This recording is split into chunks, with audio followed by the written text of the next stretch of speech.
क्या आप जानते हैं कि सीता जी रावण और मंदोदरी की बेटी थी। नमस्कार दोस्तों, कैसे हैं आप सब। आई होप कि आप अच्छे होंगे और स्वस्थ होंगे। तो आइए जानते हैं इसके बारे में।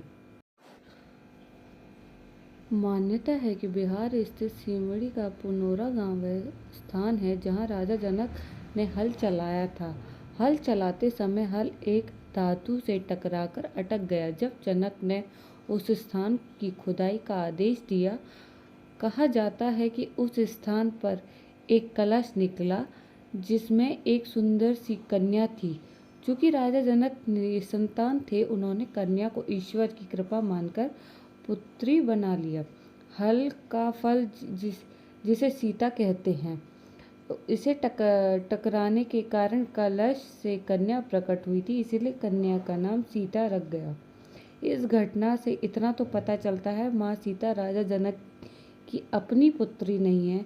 जहाँ जमीन के अंदर से कलश से प्राप्त होने के कारण सीता स्वयं को पृथ्वी की पुत्री मानती थी, वहीं वास्तव में सीता के पिता कौन थे और कलश में सीता कैसी आई, इसका उल्लेख अलग भाषाओं में भी किया गया है।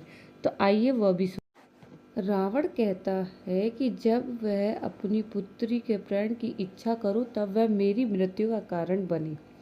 अद्भुत रामायण के प्रसंग के अनुसार ही दंडकारण्य के नाम का एक ब्राह्मण था, जो माँ लक्ष्मी को पुत्री रूप में पाने की कामना से प्रतिदिन एक कलश में कुश के अग्र भाग से मूत्राचरण के साथ दूध की बूंदें समर्पित करता था। कहते हैं उस समय देव असुरों के बीच संग्राम चलता रहता था। कभी असुर देवता पर तो कभी देवता असुरों पर आक्रमण करते रहते थे। उसी बीच किसी दिन रावण उस ब्राह्मण की कुटिया पर पहुंच गया। उस समय गृहस्थ में वहां उपस्थित नहीं थे। इसका फायदा उठाकर रावण ने आश्रम के अन्य ब्राह्मणों और ऋषियों को मारकर उनके रक्त को उसी कलश में भर लिया। कहते हैं रावण उस रक्त कलश को अपने साथ लेकर लंका चला गया, जहां उसने अपनी पत्नी मंदोदरी को उस कलश को संभाल रखने के लिए कहा। वहीं मंदोदरी को उस कलश में क्या है, इसके बारे में बताते हुए उन्होंने कहा कि यह बहुत ही विष से भरा है। जब कुछ दिनों के बाद रावण विहार के उद्देश्य से पर्वत पर चला गया, जो मंदोदरी को पसंद नहीं थी।